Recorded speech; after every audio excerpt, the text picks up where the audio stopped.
Hi, everybody. This is Robyn Hyatt. I am going to talk plainly to you today, and we're going to talk about a little bit about being intuitive. And we're going to kind of set the art aside, and we are just going to talk to you today. This is my other website of Etsy.com. If you want any art, I have them pretty inexpensive. I also have payment plans that you can do. But we're going to talk today. Something happened to me a few nights ago. I've had a few days off from work, and just home vacations. Um, and a lot of times, what I do is I kind of work on meditation, and I'm working on, as you will see, that portrait for a beautiful young woman that I work with, a nurse, and that she's getting married in December, and it's turning out really good. So I think she'll really like it. Um, I just read the other day on Thursday that Burt Reynolds died. I go, oh, Burt Reynolds, so iconic, and never thought anything of it. And then Saturday night, um, I actually saw apparition in my home, and that doesn't happen too much. And I turned around, and there was just like almost like a ghost, like a swoosh right through one of my rooms, my living room.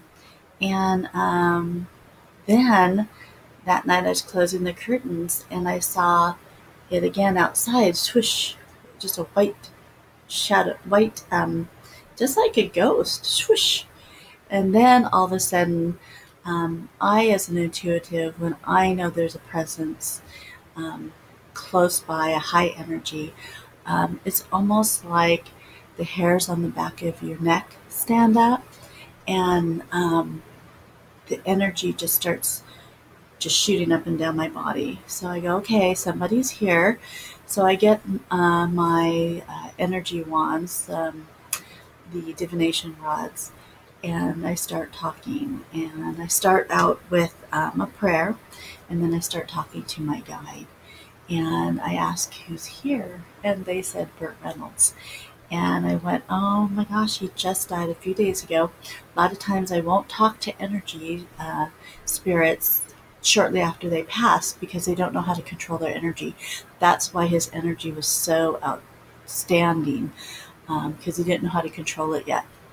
He did have a guide that was following him around.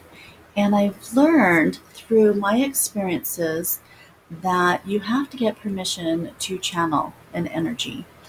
It's not something that is taken lightly if done correctly. Um, and so I didn't have permission to talk to him. And I said, how did you find me? I mean, how do these spirits know who to come to on earth when they cross through the veil? And I said, is a white light that we permeate? And he showed me on the rods, no. And I said, well, what is my color? So I started going through the colors, and I'm purple. And he says he hones in on those that have the purple light, because that is the light that he can communicate through. And so he needed to have some family time with his family at this time, and he needed to have some reparative work, go through his life review. I don't think we can talk to them until after they have their life review. And so he said he would come back to me when permission would be granted, because I'm not allowed to talk to him. And he didn't talk to his guide. And I said, why do you guys not communicate with these angels that are following you around everywhere? And he said he was scared to. And he was very fearful. Um, and he knew he was dead, but he was scared. And so I said, if you talk to your guide, your fears will be subsided, and it's not as bad as you think it's going to be. You're a good man, and you had a good life, and what a great icon you were in society. And so go with peace and come back when you're ready. So we will look forward to talking with him, channeling him, when permission is granted.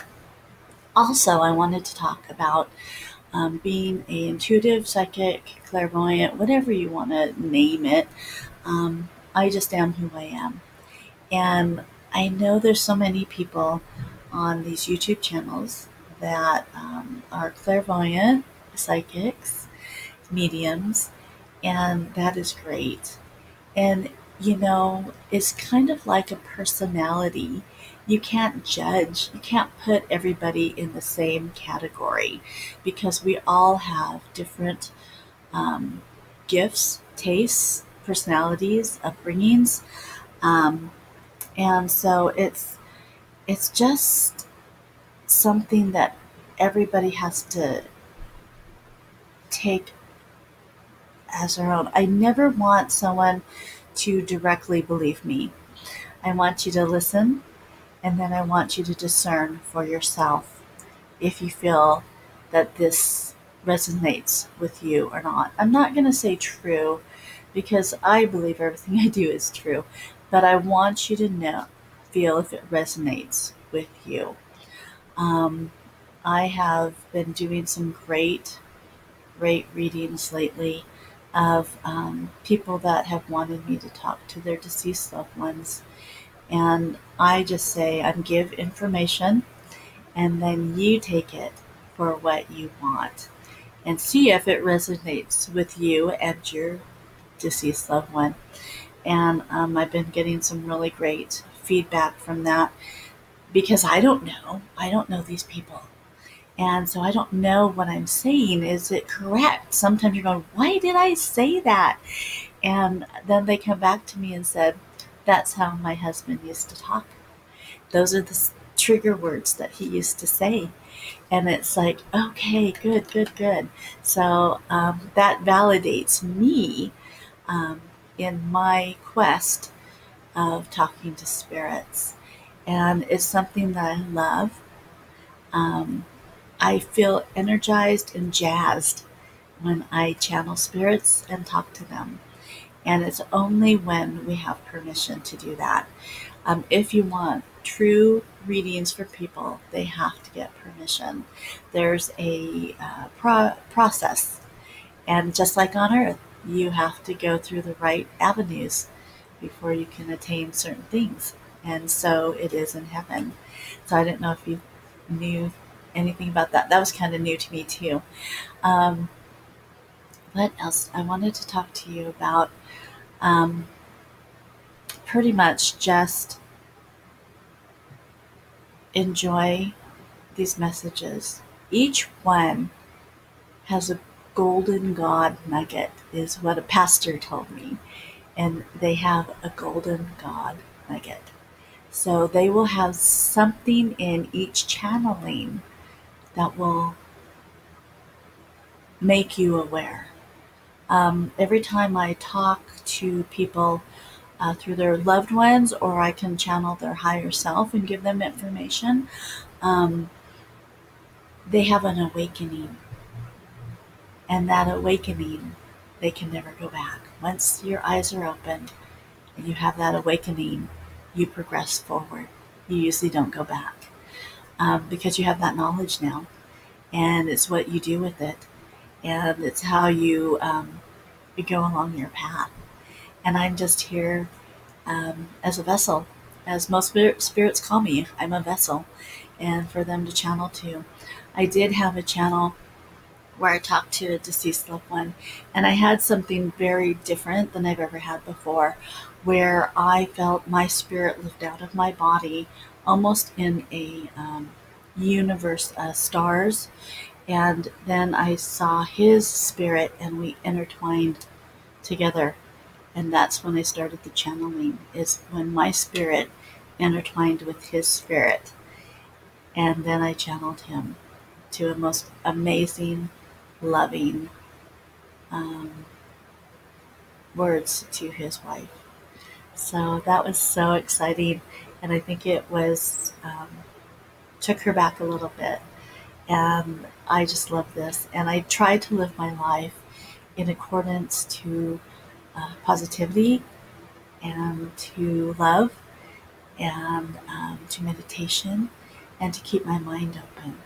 And so we look forward to talking to Burt Reynolds. I called him Mr. Reynolds, and he did not like that. He goes, "Call me Burt." And So we look forward to that. Also, I will be posting some channels or some posts, vlogs of me leaving Mormonism because I know that's helping several people come into their own awakening. Leaving Mormonism is such a negative thing. It was a horribly hard thing when you're raised in it because of the judgments of others and condemnation and fear.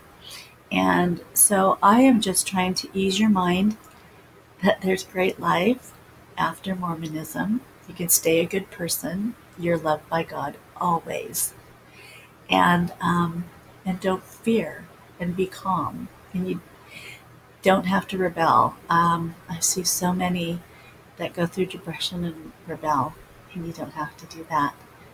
You have to just go through it, just like a divorcement, and then you move on with your life. You grow, you find happiness and joy and new relationships.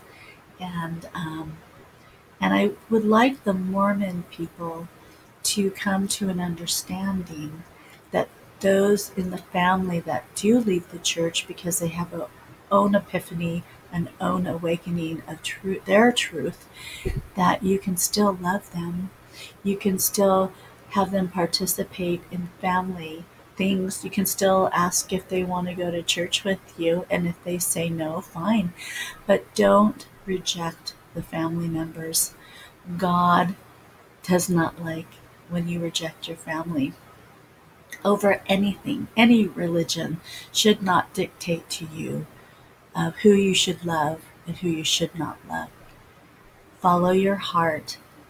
And if you have a child that doesn't want to go to church, let them be and still love them. Because it's not just all about Mormonism, it's about God and love. And so until you can raise your vibration to understand that, keep your families together, no matter what choices your children or husband or wife are making. So peace out, you guys. Love you. This is going to just be short. And let's just remember to be kind and considerate. And if each person can have a kindness to another person, our world would be fabulous, because all the vibration of the world would raise, and that would set the world on a new plane. So you guys have a great day. I love you all. Thank you for watching. We're having some great views and great conversations. You can email me at robynhyatt@yahoo.com. Thank you. Bye-bye.